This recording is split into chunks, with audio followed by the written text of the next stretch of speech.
Welcome back, Camden Catholic. So let's go ahead and pick up on the last little bit of this unit. This will help you finish off that study guide that you got assigned today, all right? Remember, test on Thursday, study guide due Thursday, tomorrow's review day, bang, bang, bang of the drum, start the next unit on Friday, all right? So anyway, the last thing we talked about in class notes-wise is we talked about how Ivan the Terrible, or Ivan the Fourth, actually had just recently killed his son for big fits of rage, right? So that's how he garnered his nickname. So, a couple other things about Ivan. The reason why he was called the Terrible is because he stripped a heavy amount of powers away from the nobles.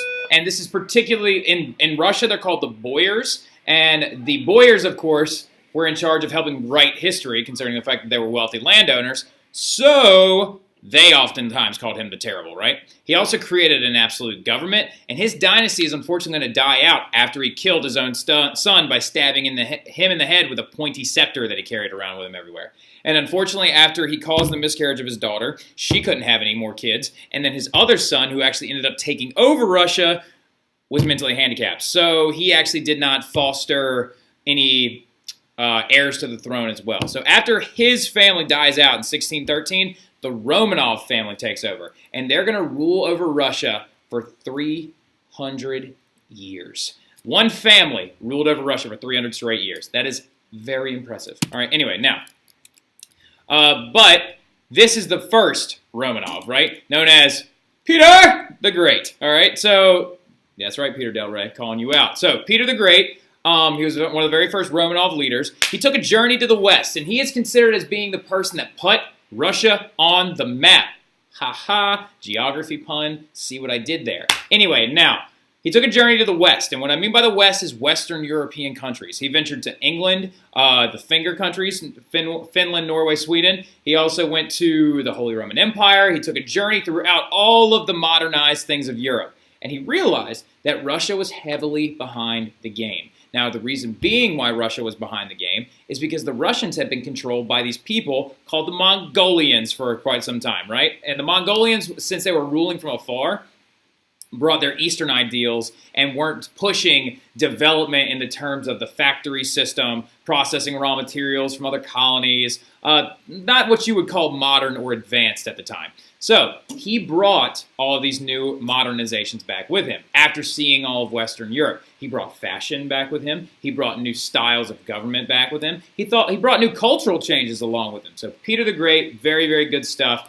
Catherine is one of his descendants. We'll talk about her when we move on. However, we're just going to start with Peter the Great today. He also developed the Russian Navy, right? Why did Russia not have a navy up to this point? I'll wait.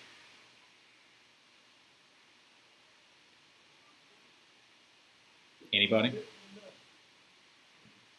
Jason!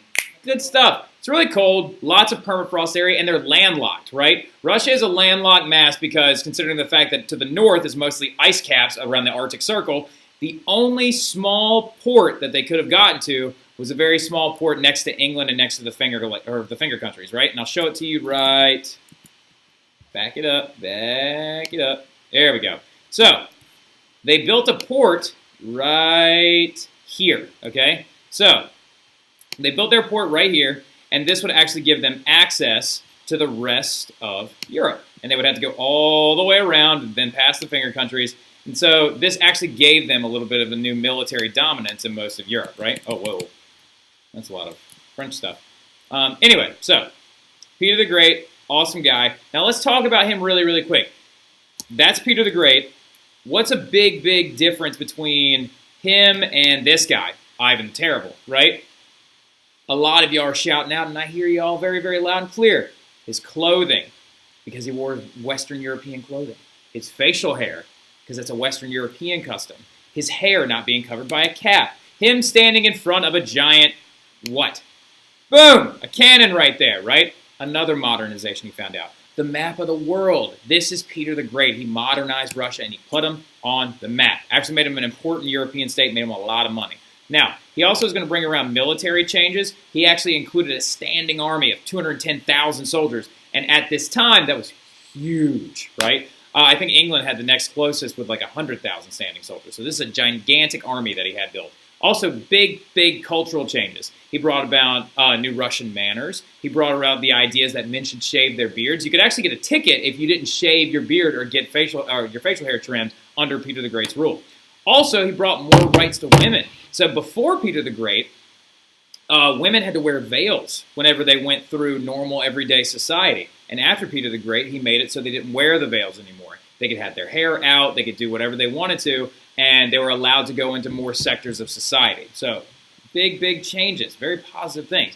Also, they made a new capital called St. Petersburg, right? So St. Petersburg became the window to the west, mainly because that was the port city in that northern port of Russia. And it became the Russian capital up until 1918.